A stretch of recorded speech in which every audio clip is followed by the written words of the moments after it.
नमस्कार, आप देख रहे हैं न्यूज 18 प्राइम। आपके साथ मैं हूं दीक्षा।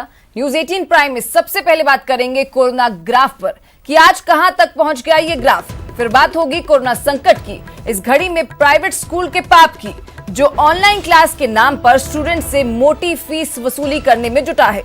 सबसे आखिर में दिखाएंगे बॉलीवुड का चिंटू जी, जो अब आपको बहुत याद आने वाले हैं।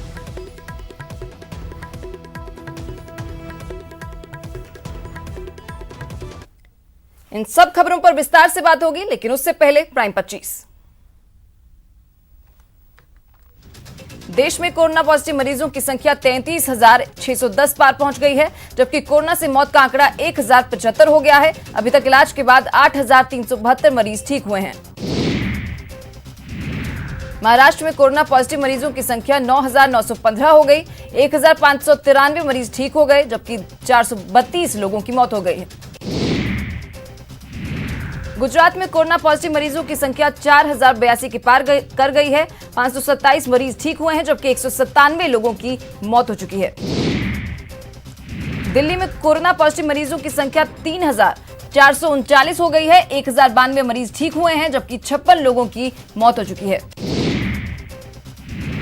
राजस्थान में आज 118 केस सामने आए। प्रदेश में कोरोना पॉजिटिव मरीजों की संख्या 2,556 हो गई है, जबकि मृतकों का आंकड़ा 58 हो गया। वहीं 592 लोग इलाज के बाद डिस्चार्ज किए जा चुके हैं।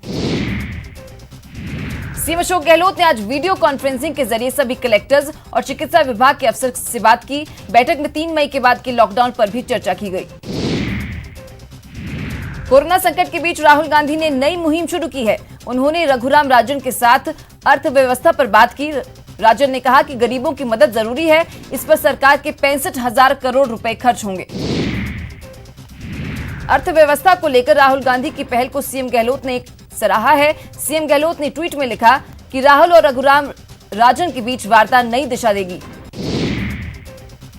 राजस्थान के सीएस डीबी गुप्ता ने कहा है कि केंद्र की नई गाइडलाइन के अनुसार ही लॉकडाउन खोला जाएगा। उन्होंने कहा कि हॉटस्पॉट इलाकों को छोड़कर बाकी इलाकों को छूट दी जाएगी।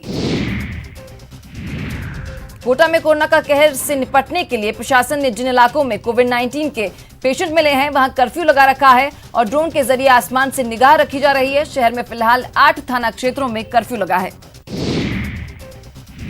राजस्थान राज्य सरकार ने कार्मिकों की जीपीएफ और सीपीएफ की जमाओं पर मिलने वाले ब्याज दर में कटौती कर दी है। जीपीएफ और सीपीएफ की जमाओं पर मिलने वाली ब्याज दर में 0.8% की कटौती की गई है। जोधपुर के अंत इलाके में आज एक कोरोना पॉजिटिव मरीज अस्पताल से भागने की कोशिश की, लेकिन पुलिस ने नाकेबंदी कर उसे पकड़ लिया।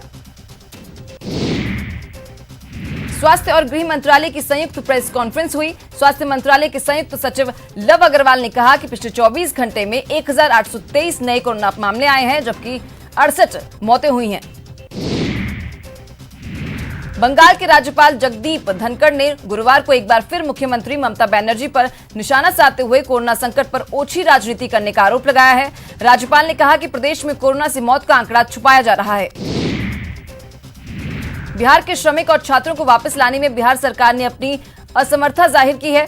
राज्य के डिप्टी सीएम सुशील मोदी ने ट्वीट कर केंद्र सरकार से स्पेशल ट्रेन चलाने की मांग की है। दिल्ली के हिंदू राव अस्पताल की एक और नर्स आज कोरोना पॉजिटिव मिली। इससे पहले शनिवार को एक नर्स कोरोना पॉजिटिव पाई गई थी, जिसके बाद से पूरे अस्पताल को सील कर दिया गया था। प्रदेश की सीमा पर कोरोना योद्धा मुस्तैदी से अपनी ड्यूटी को अंजाम दे रहे हैं। इसी बीच इन कोरोना योद्धाओं का सम्मान करने के लिए सांसद सुखबीर सिंह जौनपुरिया भी पहुंचे और उन्होंने पुलिसकर्मियों को मिठाई और फूल माला पहनाकर सम्मान किया। मॉडिफाइड लॉकडाउन के बाद शुरू हुए मनरेगा कार्यों से डूंगरपुर जिले के ग्रामीण क्षेत्रों में मजदूर वर्ग को बड़ी राहत मिली है, जिसके चलते करीब अब तक 97,000 श्रमिकों को रोजगार भी मुहैया करवाया गया है। डूंगरपुर जिले के बिछीवाड़ा थाना क्षेत्र में आज एक ट्रैक्टर शोरूम में अचानक आग लग गई। शोरूम में आग की सूचना मिलते ही मौके पर पहुंची दमकल की गाड़ियों ने आग पर काबू पाया। अभी तक आग लगने के कारणों का खुलासा नहीं हुआ है। भीलवाड़ा के एक इंजीनियरिंग कॉलेज के छात्रों ने एक ऐसा ड्रोन बनाया है जिसे विपरीत परिस्थितियों में लोगों तक संदेश पहुंचाया जा सकता है। 2 साल तक कैंसर से लड़ाई लड़ने के बाद बॉलीवुड अभिनेता ऋषि कपूर का आज निधन हो गया। बॉलीवुड अभिनेता ऋषि कपूर का मुंबई में मरीन लाइन्स के चंदनवाड़ी शमशान घाट पर अंतिम संस्कार किया गया। लॉकडाउन की वजह से सिर्फ चुनिंदा लोगों को ही अंतिम संस्कार में शामिल होने की इजाजत दी गई थी। अंतिम संस्कार के दौरान मुंबई पुलिस ने नीतू कपूर, रीमा जैन, मनोज जैन सहित 24 लोगों को इजाजत दी थी। ऋषि कपूर की बेटी रिद्धिमा कपूर लॉकडाउन की वजह से पिता के अंतिम संस्कार में शामिल नहीं हो पाई। हालांकि वो दिल्ली में मुंबई आ रही हैं। वे मुंबई पहुंचकर अपने परिवार की हिम्मत बढ़ाएंगी। प्रधानमंत्री नरेंद्र मोदी ने ऋषि कपूर के निधन पर शोक व्यक्त करते हुए ट्वीट करके कहा है कि ऋषि कपूर प्रतिभा के पावर हाउस थे, उनके निधन से दुखी हूं। भारतीय खेल को गुरुवार को एक बड़ा झटका लगा। महान फुटबॉलर चुन्नी गोस्वामी का दिल का दौरा पड़ने की वजह से कोलकाता में उनका निधन हो गया। गोस्वामी 1962 एशियाई खेलों में स्वर्ण पदक जीतने वाली टीम के कप्तान थे।